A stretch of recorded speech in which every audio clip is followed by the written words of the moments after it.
Welcome to CM today. నేను సహస్ర. So మనం నియోజకవర్గాల గురించి రోజు డీటెయిల్గా మాట్లాడుకుంటున్నాం కదా. మరి ఈరోజు అక్కడ ప్రజల పరిస్థితి, అక్కడ ఉన్నటువంటి ఎమ్మెల్యే పనితీరు, ఆ గ్రాఫ్ అంతా కూడా డిస్కస్ చేద్దాం. మరి ఇక్కడ చాణక్య సర్వే స్ట్రాటజీ ఏం చెప్తుంది, ప్రజల యొక్క పల్స్ ఏ విధంగా ఉంది, అవన్నీ కూడా చూద్దాం. సో ఈరోజు మనం మాట్లాడుకుపోయే నియోజకవర్గం మచిలీపట్నం పోర్బందర్. అప్పట్లో ఆంగ్లేయులు పరిపాలించినప్పుడు దాన్ని బందర్ అని పిలుచుకునేవారు ముద్దుగా. తెలుసా విషయం? సో ఎందుకంటే పోర్ట్ అక్కడ ఉండేదన్నమాట. సో అక్కడ నుంచి ట్రాన్స్పోర్ట్ అంతా కూడా పోర్ట్ నుంచి వచ్చేవారు, దాన్ని ఒక బందర్ టౌన్గా పిలుచుకునేవారు. మచిలీపట్నంకి చాలా మంచి అనుసంధానం అటు ఆంగ్లేయులకి, అక్కడ హిందువులకి, అది మన ఇండియన్స్కి బాగా ఉండేది అనేది కూడా అప్పట్లో బాగా పేరు. దాదాపుగా 2000 సంవత్సరాల నుంచి మచిలీపట్నం చాలా ప్రాచుర్యంలో ఉంది.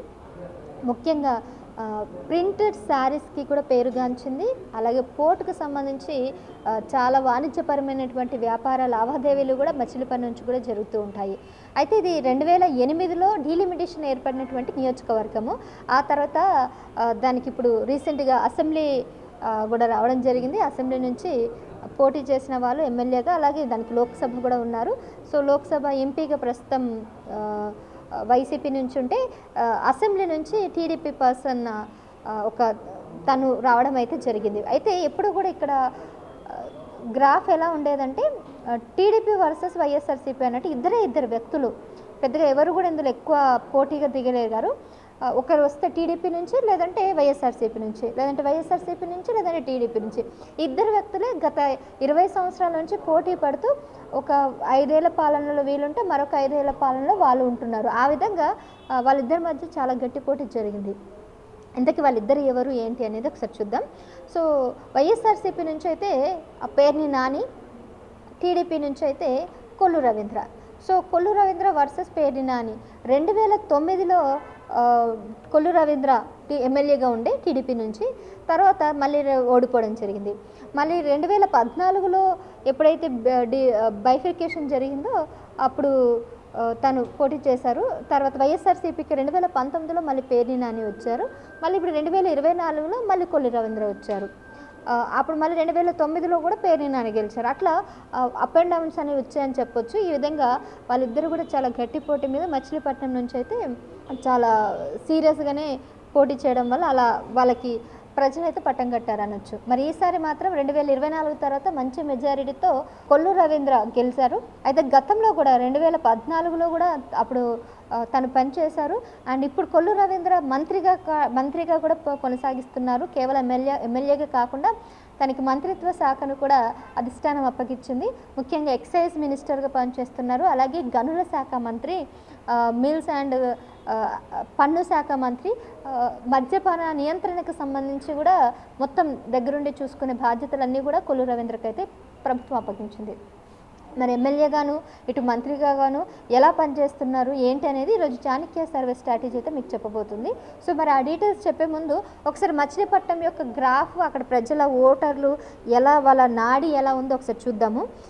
అక్కడ మెయిన్గా అక్కడ సామాజిక వర్గాల మధ్య పోటీ ఎలా ఉండేదంటే కాపు, బీసీ వీళ్ళిద్దరి మధ్య మాత్రం చాలా గట్టి పోటీ జరుగుతుంది. సో ఎక్కువ కుల వ్యవస్థ, అంటే వాళ్ళ కులం వాళ్ళకే వాళ్ళు ఇవ్వడము, అలా వాళ్ళ కులం వాళ్ళకి సపోర్ట్ చేస్తూ వాళ్ళ కులం వాళ్ళైతే అక్కడ వాళ్ళకి ఓటు వేసే ఛాన్సెస్ ఉండడం వల్ల అలా గెలవడం జరిగింది. రెండోది, ప్రజల్లో ఎక్కువగా ఎవరు అభివృద్ధి చేస్తున్నారు అంటే ఇన్కమ్ సోర్సెస్, ఉపాధి అవకాశాలు ఎవరిస్తున్నారు ఏంటనే దాని మీద దృష్టిలో పెట్టుకొని ఇవ్వడం జరిగింది. ఇంకా పార్టీ నాయకత్వాన్ని, పార్టీని బలోపేతం చేయడమే కాకుండా ప్రజల్లో ఒక నాయకుడిగా ఉండే వాళ్ళు ఎవరని గుర్తిస్తున్నారు.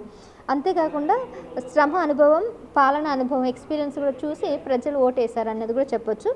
ఇక ఈసారి గెలవడానికి గల కారణాలు చంద్రబాబు నాయుడుతో ఉన్నటువంటి సన్నిహితం. అంటే గతంలో కూడా టీడీపీతో పనిచేసినటువంటి కొల్లు రవీంద్ర ఈసారి కూడా ఎక్కువగా సన్నిహిత్యం, అంటే గతంలో కూడా తను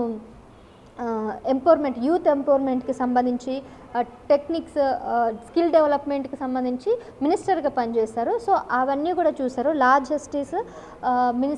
లా జస్టిస్కి యూత్ ఎంపవర్మెంట్, ఎన్ఆర్ఐకి సంబంధించిన లావాదేవీలు, స్కిల్ డెవలప్మెంట్ వీటికి సంబంధించిన మంత్రిగా పనిచేసినటువంటి అనుభవం ఉండడం వల్ల చంద్రబాబు కొల్లు రవీంద్రని చాలా గట్టిగా నమ్ముతుంటాడు కాబట్టి అతనికి మరోసారి ఇలాంటి మిల్స్ అండ్ జియోగ్రఫీ మంత్రిత్వ శాఖ బాధ్యతలు ఆయనకు అప్పగించారు. ఇప్పుడు మద్యపాన నియంత్రణ అదే ఎక్సైజ్ మినిస్టర్గా కూడా వర్క్ చేస్తున్నారు. ఇక అతను రవీంద్ర ఒక తక్కువ స్థాయి నుంచి ఈ స్థాయికి ఎదగడానికి అతనుకున్న హార్డ్ వర్క్, అతనుకున్న పట్టుదలని తను ఇప్పుడు మంత్రిగా కాకుండా ప్రజలు ఒక నాయుడుగా ఉన్నారని కూడా చెప్పొచ్చు.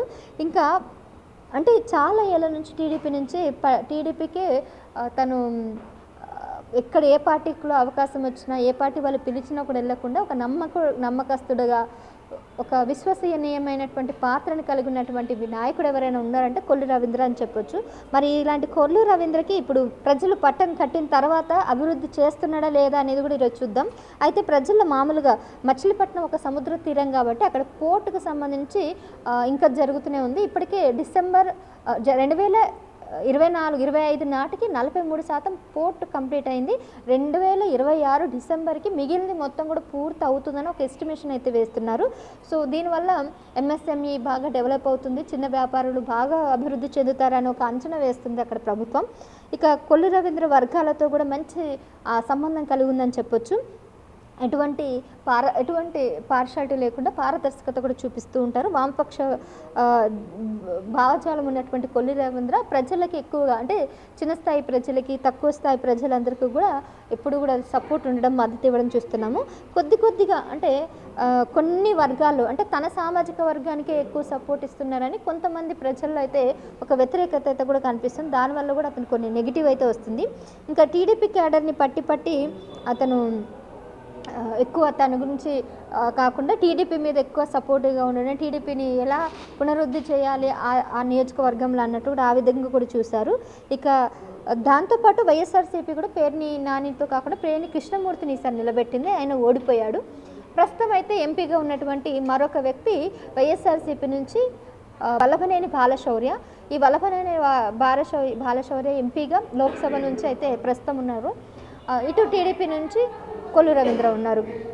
అయితే ఓవరాల్గా చూసుకున్నట్టయితే రవీంద్రకి ఇప్పటివరకైతే అంత మంచి పేరే ఉంది, కానీ కొన్ని వ్యతిరేకత ఇందాక చెప్పాను కదా, కేవలం తన సామాజిక వర్గానికి కొంత మద్దతు ఇవ్వడం, రెండవది పనులన్నీ కూడా చాలా ల్యాగ్గా చేయడం, సాగదీస్తూ చేయడం, ప్రజలు ఏదైతే డిమాండ్ చేస్తున్నారో వాటికి వెమ్మటే కాకుండా కాస్త లేటుగా చేయడం, ఈ విధంగా ప్రజల్లో వ్యతిరేకత అయితే కనిపిస్తుంది.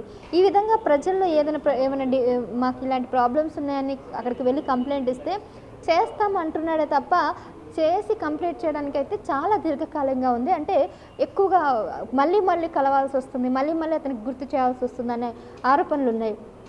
మంత్రి కాకముందు అయితే ప్రజల్లో కనిపించినటువంటి కొల్లు రవీంద్ర మంత్రి అయిన తర్వాత ఫోన్ ఆన్సర్ చేయడానికి కూడా అతనికి టైం ఉండట్లేదు అని అంటున్నారు.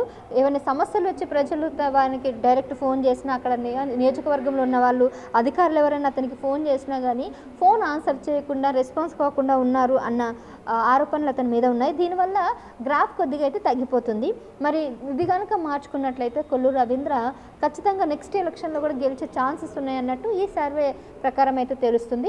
ఇదంతా కూడా మేము సేకరించినటువంటి ఇన్ఫర్మేషన్ మొత్తం కూడా అక్కడ ప్రజలు ఏమనుకుంటున్నారో వాళ్ళ నాడి తెలుసుకొని మేము ఒక నివేదికనైతే మేము అందిస్తున్నాం.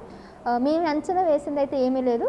ప్రజల్లో మా గ్రౌండ్ రిపోర్టర్స్ అందరూ కూడా అక్కడికి వెళ్ళి వాళ్ళతో మాట్లాడిన తర్వాత వాళ్ళ అభిప్రాయాలను సేకరించిన తర్వాత మీకు ఇవ్వడం జరుగుతుంది. ఇక 2024 ఫలితాలు అయితే మచిలీపట్నం అసెంబ్లీలో ఒక మెజార్టీతో గెలవడం అనేది అందరికీ షాక్ ఇచ్చింది. అప్పటి వరకు వైఎస్ఆర్సీపీ కూడా చాలా గట్టి పోటీ ఇచ్చినటువంటి పేర్ని నానికి ఇది షాకింగ్ విషయమే. మరి అతనికి గట్టిగా పోటీ ఇచ్చినటువంటి కొల్లు రవీంద్ర అత్యధిక మెజార్టీతో గెలిచిన తర్వాత ఈ విధంగా కొద్దిగా అసంతృప్తితో ప్రజల్లో ఉన్నారు కాబట్టి అతని పద్ధతి మార్చుకుంటే బాగుంటుందని ప్రజలు కూడా ఆశాభావం వ్యక్తం చేస్తున్నారు. నీ సర్వే ప్రకారం కూడా అతనికి కనుక తెలిసినట్లయితే ఈ అంశాలన్నీ కూడా అతను ఒక్కసారి పునరాలోచన చేస్తే నెక్స్ట్ ఎలక్షన్స్లో మళ్ళీ ఖచ్చితంగా కొల్లు రవీంద్ర మంత్రి అయ్యే ఛాన్సెస్ ఎక్కువగా ఉన్నట్టు కూడా తెలుస్తుంది. సో ఓవరాల్గా మచిలీపట్నం నియోజకవర్గంలో కొల్లు రవీంద్ర పరిపాలన చూసుకున్నట్లయితే అక్కడ ప్రజల యొక్క గ్రాఫ్ని చాణక్య సర్వే స్ట్రాటజీ నివేదిక ప్రకారం పాజిటివ్ అయితే 53% అయితే ఉంది. సో అతని పరిపాలన బాగుంది, అభివృద్ధి పదంగా వెళ్తున్నారు. సో మాకంతా కూడా బాగానే ఉందని అక్కడ ప్రజలైతే చెప్తున్నారు. 53% ప్రజలైతే మళ్ళీ ఓట్లు వేసే అవకాశం ఉన్నట్లు కూడా కనిపిస్తుంది. ఇక మిగిలిన వాళ్ళు నెగిటివ్గా ఒక 39% మాత్రం ఉన్నారు. ఈ 39% మాత్రం వైఎస్ఆర్సీపీకి మొగ్గు చూపుతున్నట్టు కూడా తెలుస్తుంది. గత హయాంలో వాళ్ళ యొక్క పరిపాలన కానీ వాళ్ళ యొక్క తీరు కానీ మాకు నచ్చింది తప్ప ఈ కొల్లు రవీంద్రది అసలు మాకు నచ్చట్లేదు. కొల్లు రవీంద్ర చాలా ఆలస్యంగా ఆన్సర్ ఇస్తున్నాడు, అభివృద్ధి సరిగా చేయట్లేదు, పనులు ఏమైనా అడిగినా కూడా కేవలం బాల సామాజిక వర్గానికే చేస్తున్నాడు అన్నట్టుగా అతనికి వ్యతిరేకంగా ఒక 39% మాత్రం నెగిటివ్ రెస్పాన్స్ అయితే వచ్చింది ఈ నివేదిక ప్రకారం. ఇక మిగిలిన 8 మంది అయితే ఆన్సర్ అయితే ఇవ్వలేదు. సో వాళ్ళు దీనికి ఆన్సర్ ఇవ్వలేదు, దానికి ఆన్సర్ ఇవ్వలేదు. సో వాళ్ళు న్యూట్రల్గా ఉన్నారనమాట. వీళ్ళ యొక్క మనస్తత్వం ఎలా ఉంటుందంటే నెక్స్ట్ ఎలక్షన్స్ టైంలో ఎవరికి ఓటు వేయాలన్న ఆలోచనలోనే ఉండిపోతుంది కాబట్టి ఎటు తేల్చుకోలేరు. సో ఓవరాల్గా 39% నెగిటివ్, 53% పాజిటివ్, 8% అయితే న్యూట్రల్గా ఉంది.